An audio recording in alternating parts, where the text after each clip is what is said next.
अगर दुनिया का 20% तेल एक ही रास्ते से गुजरता हो तो, और क्या वो रास्ता ही बंद हो जाए तो क्या करोगे भाई? कुछ नहीं कर पाओगे आप। कर सकते हो कुछ? आइए जानते हैं। 2026 में शुरू हुआ ये महायुद्ध जो पूरी दुनिया को हिला सकता है, कैसे? आइए जानते हैं।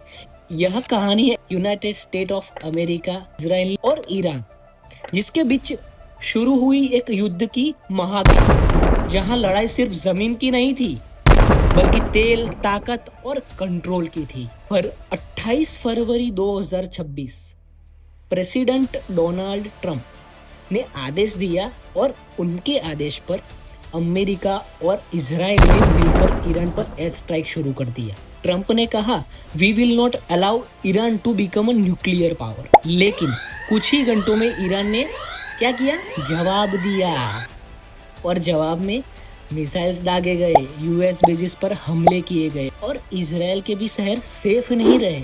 उसके बाद सुप्रीम लीडर ऑफ ईरान ने बोला कि this will not go unanswered. कुछ ही दिनों में यह युद्ध फैल गया पूरे मिडल ईस्ट में। लेबनान, इराक, सऊदी अरेबिया, हर जगह पर टेंशन था। लेकिन असली वजह क्या थी? नहीं पता ना आपको? चलिए सुनते हैं पूरी कहानी क्या थी। पहला था न्यूक्लियर पावर, दूसरा ऑयल कंट्रोल और तीसरी चीज पावर। ये सब असली वजहें थी इन सब की, ये सब चीज करने की, क्योंकि ईरान के पास स्टेट ऑफ हार्मोन्स, जहां से दुनिया का 20% तेल गुजरता है। अभी इंडिया में भी पॉलिटिक्स हुआ ना तेल का, समझ रहे हो ना भाई? ऑयल प्राइस बढ़ गए, इकोनॉमी हिल गई और पूरी दुनिया इस युद्ध से डरने लगी। ऐसा क्यों? ट्रंप कभी कहते हैं वॉर खत्म होगी जल्द, फिर कहते हैं अनकंडीशनल सरेंडर चाहिए, और फिर वी वांट पीस। ये कैसा है? लेकिन ग्राउंड पर हमला जारी रहता है। ऐसा कैसे कर रहे हैं ट्रंप जी?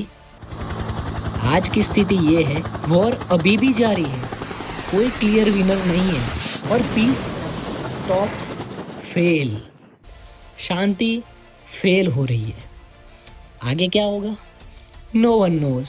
लेकिन 3 पॉसिबिलिटीज हो सकती है: शॉर्ट वॉर, लॉन्ग कॉन्फ्लिक्ट या फिर फुल मिडल ईस्ट वॉर, जिसके ऊपर हमारे मोदी जी ने एक भाषण भी दिया था। यह सिर्फ एक युद्ध नहीं है, यह दुनिया के फ्यूचर का फैसला है, ऑयल, पावर और कंट्रोल का। अगर आप ऐसे डीप एनालिसिस वीडियो चाहते हो तो चैनल को सब्सक्राइब ज़रूर करें।